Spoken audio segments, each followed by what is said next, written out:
ప్రతి రైతన్నకు నమస్తే అన్న. నా పేరు గాలి సురేష్. మీరు చూస్తున్న పప్పాయి తోటకు 4 నెలల వయసు.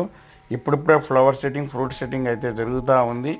ఒక నెల అయితే లేట్ అయింది మొత్తానికి. ఎందుకు అంటే ఇదే బెడ్లకి ఇదే సాళ్ళపైన నేను కర్బూజా పంట పెట్టాను 4 నెలల క్రితము.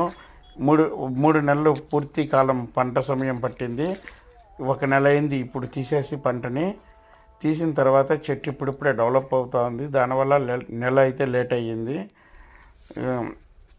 నాకు ప్రతి ఒక్క రైతు చెప్పారు, తొందరపడకరా సుందరవదన, ఇప్పుడు మనకు వర్షాకాలం, అసలు ఫ్రూట్కే వాటర్ మిలన్కే డిమాండ్ ఉండదు, అలాంటి టైంలో ఇది రాంగ్ స్టెప్ వేస్తున్నావు, నువ్వు వెళ్ళొద్దు వాటర్ మిలన్కి అన్నారు. కాకుంటే మనం వాళ్ళ మాట అస్సలు వినలేదు కదా.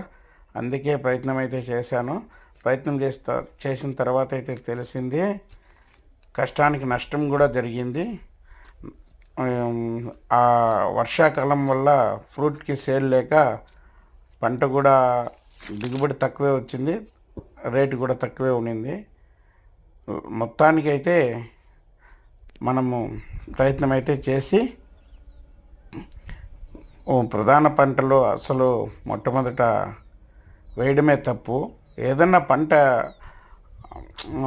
ముగింపు దశలో వేయచ్చేమో, కానీ మొదటి దశలోనే వేయడం వల్ల కొద్దిగా అయితే ప్రధాన పంటకైతే ఇబ్బందికరంగానే ఉంటుంది. అందుకే ఒక నెల ఇప్పుడు కూడా లేట్ అయింది. మొత్తానికి మొక్కలు చాలా బాగున్నాయి. ఇంకొక నెల లేట్ అవుతుంది, పర్లేదు, చూద్దాం. ఇంకెవరన్నా ఆలోచించాలంటే అనుభవం ఉన్నవాళ్ళు ఫస్ట్ చెప్తారు. వాళ్ళ మాటలు కొద్దిగా వినండి.